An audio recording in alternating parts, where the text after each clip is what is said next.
This instructional video is going to be on how to make your bar graph for the class data. I feel that you can already make your data table, or you can go back and look at the video on how to make a data table for the class data table. So I'm going to focus only on making the bar graph for the class data. Now, for making graphs, you do not need to make a data table, but rather you just fill in the columns and rows with the information that you're going to graph.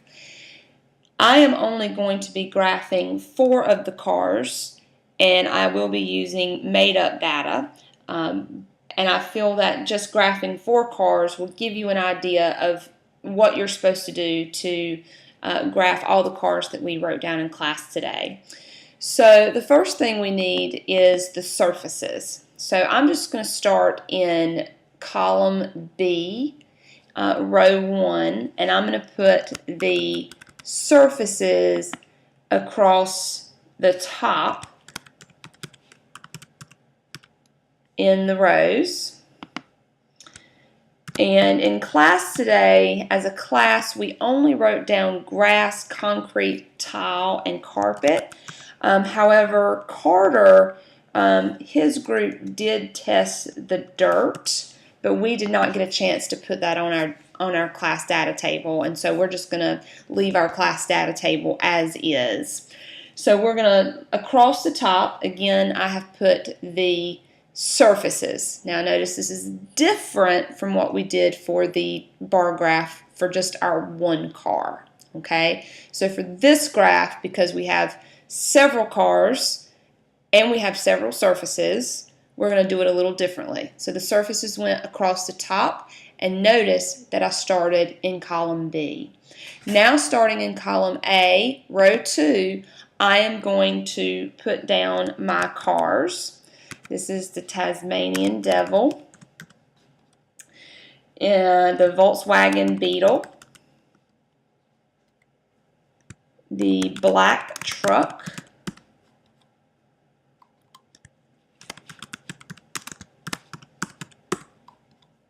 and the Ninja Turtle.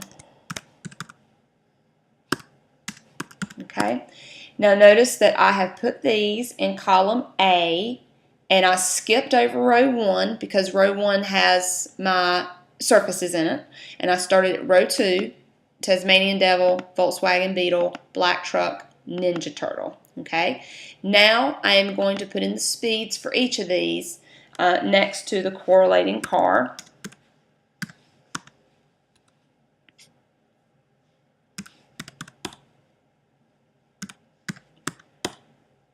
So notice this kind of looks like a data table, but I'm not putting in all of the outside borders and things like that. That's not necessary. We just need the variables that are going to be graphed.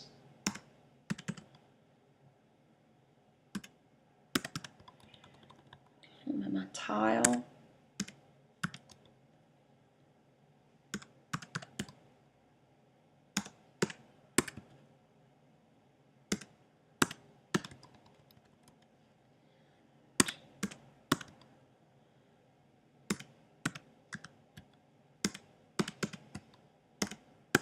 Okay, so again, before I go to making the bar graph, notice again that across the top in row 1, starting column B, I have listed my types of surfaces.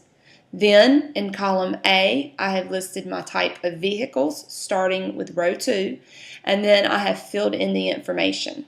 Okay, now I want all of this information on my graph, so I am going to click in A1 and then highlight all of my information, okay, and then I am going to pick column. Now remember, I am using Excel for Mac, so my screen looks different than yours. However, you still have options for inserting graphs. You want to make sure that you pick the ones that have the vertical up and down columns, and you may, I think on Windows machines, you have to go to Insert, and then you would insert a graph.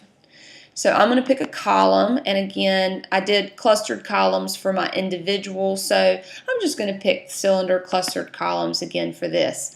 So now, all I did, and I'll show you that again, I highlighted all of the information I wanted graphed, and I chose the bar graph that I wanted, and I picked the clustered cylinder. So as soon as I hit that, my graph came up on the screen.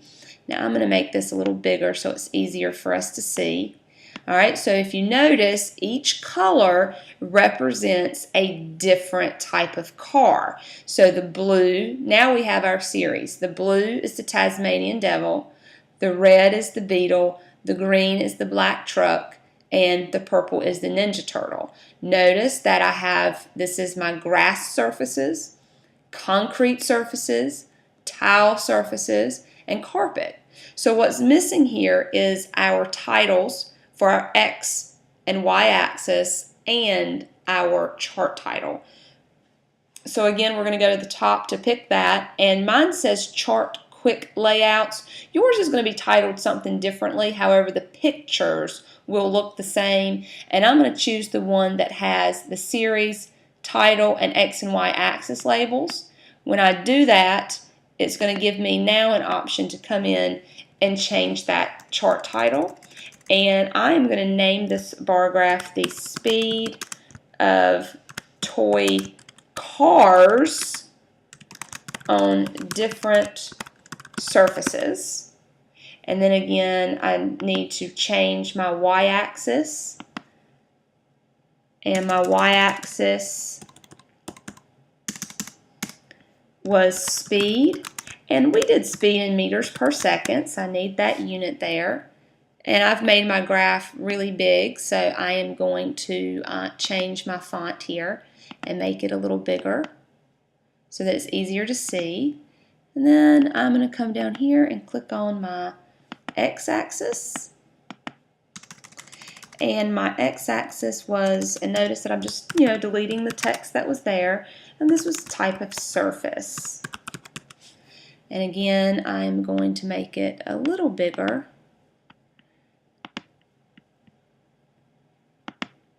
so that it is easier to see. And I'm having some issues here, I apologize.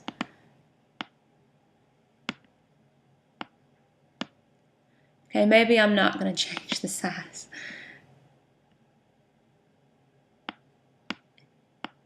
There we go. Okay, and I'm just going to change it to 14. Okay, so now I have my graph that I am ready to copy and, of course, paste into my Microsoft Word document. So again, just to review this again, in our Excel file, we start with a blank document. Across the top, starting with column B, we put in our surfaces.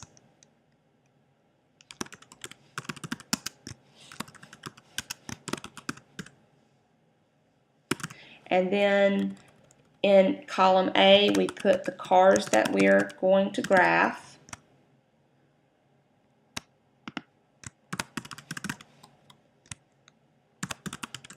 And of course, you're going to have more cars than I do.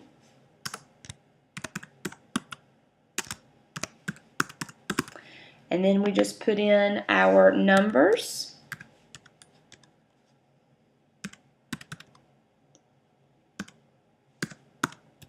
I'm just doing this a second time, so in case you didn't get it all the first time, you don't have to rewind. And of course, you can watch this as many times as you need to make sure that you understand what I did, especially since I have a different operating system. But again, even with Mac and Windows, the terminology is the same. You're still going to be inserting a graph. The way that I insert is just a little different. 2.4. Great. 0.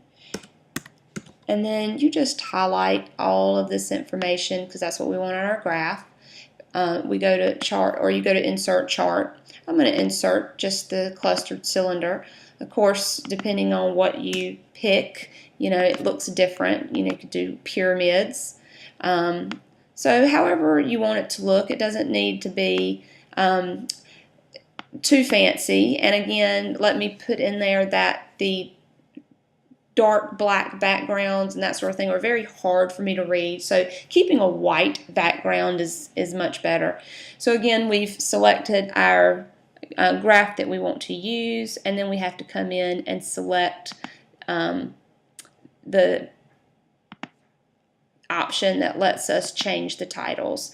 And that is how you make a bar graph that shows the different surfaces for different numbers of cars.